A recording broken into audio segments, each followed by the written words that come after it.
Eto, meron ako nakitang NMAX ABS dito na version 2. Ayan, iikutan ko mga boss, no? Ayan, no? So, chinek ko siya dito sa sides. Maganda rin yung condition niya, no? Sa fairings niya. Pero all stock siya mga boss, so, kung mapapansin nyo. Eh mga boss, ang ganda pa na condition ng NMAX na to. May libre pang auxiliary light. Ayan, tapos meron pang sticker ng repo update, no? Marami sila dito mga Honda Click. Version 3, version 2, meron silang available dito.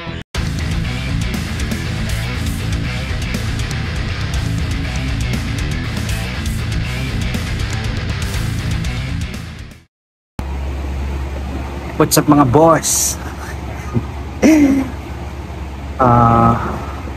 Mag-vlog ako ngayon. August, ano ba ngayon? August 23. So, ang time is magti 3 o'clock na. So, dapat kanina pa ako nag-vlog. Kanina pang umaga.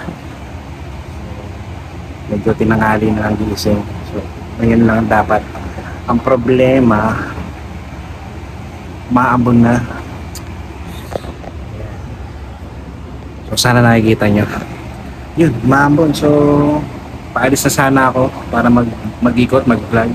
So meron pa naman akong 2 oras para mag-vlog. Kaya lang gusto ko sana araw-arawin talaga yung upload ko ng vlogs para sa inyo. Yan. Di lang para sa akin, para sa inyo na rin.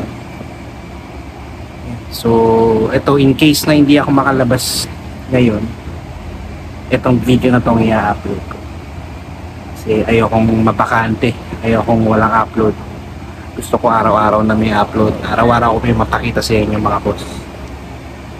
Yan. So, sa mga hindi pa pala nakakapanood nung episode ko ng repo update do sa Moto Changi, panoorin nyo na lang. Check nyo na lang mga boss, no? So, meron din sa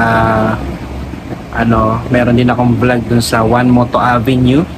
Yan, sa one stop shop ni Juan. So meron na siyang mga motorsiklo na binebenta dun, no? Hindi lang mga helmets at hindi lang mga accessories, pati mga na rin, pati mga motorsiklo na rin meron sila. Kadalasan na mayroon dun is Bristol, yan, QJ Motor. Yan, yung mga Maxi Scoot meron din sila, mga big bike din sila dun. So sa mga naghahanap dyan, pwede kayo bumisita dun. Na pinapakiramdaman ko lang tong baka tumuloy-tumuloy. Hindi na ako makapag-vlog sa labas, so ito na lang i-upload. Yan, medyo kumukulog-kulog na. Tumuloy na tumuloy na po ang ulan, pero may araw naman banda rin sa kabilang gilid. Dito lang sa part na ito makulimlim sa kanan, pero dito yan, mula na siya. Ayun yung motor ko sa baba.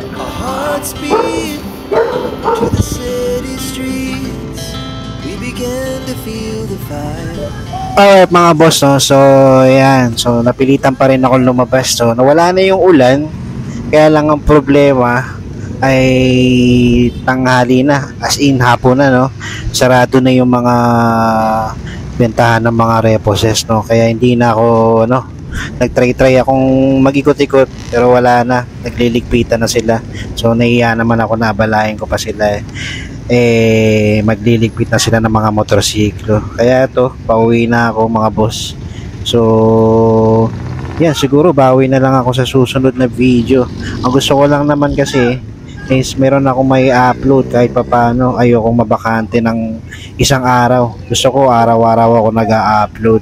Kaya ito, pinilit ko pa rin mag-upload ng video, pinilit ko pa rin gumawa ng video kahit na kahit na tinanghali na ako, no? Okay, so ngayon lang naman ako tinanghali. Usually naman tuwing umaga ako nagba-vlog hanggang tanghali. Yan, so dito kasi mga boss, meron ako nadaanan dito. So sinulyapan ko lang para at least meron akong may pakita sa inyo kahit papano, no? Sa mga malapit dito, o kung kahit malayo kayo, pwede kayong sumadya dito. Meron man kayong makita dito na gusto nyo. Yan, dito sa Motor Trade Zamora. Okay, so ilalagay ko na lang dyan yung address nila sa comment section, pati yung contact number nila. At pwede kayo tumawag dyan kung sakaling malayo kayo. At kung malapit kayo, yan, pwede kayo bumisita. Ito, meron ako nakitang NMAX ABS dito na version 2 na matte green. Yan, no? Napansin ko dito maganda pa yung kondisyon niya. Kaya ayos na ayos tong NMAX na to. Tapos dito sa tabi niya may Bergman Street na puti.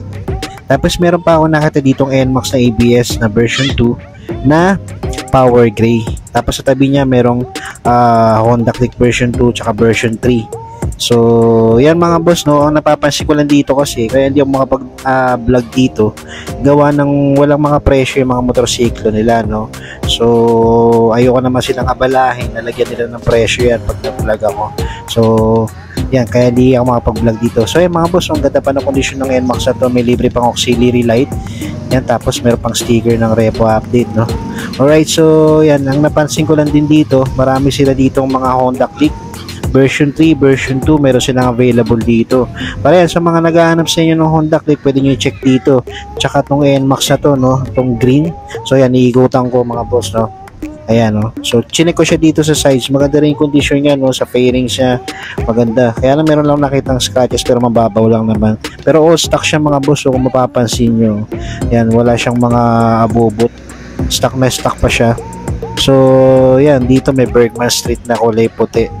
Tapos yan, meron din sila dito mga Kimco, no, mga brand new yun mga boss, no.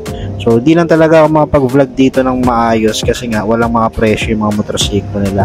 So yan, napadalan talaga ako, pinakita ko na rin sa inyo para at least meron kayong makita sa video ko ngayon.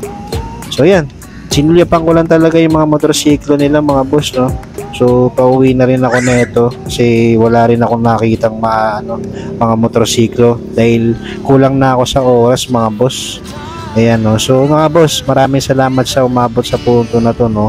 Abangan niyo yung next upload ko, siguradong meron na akong bagong ipapakita sa inyong repo update. So yan, sa mga hindi pa nakasubscribe dyan, pindutin nyo lang yung subscribe button tsaka yung notification bell para ma-update ko kayo sa mga susunod ko pang ilalabas na repo update. Yan, sa mga hindi pa naka-follow din sa Facebook channel ko, mag-follow na rin kayo para updated din kayo sa Facebook ko. Meron din ako TikTok account mga boss, repo update.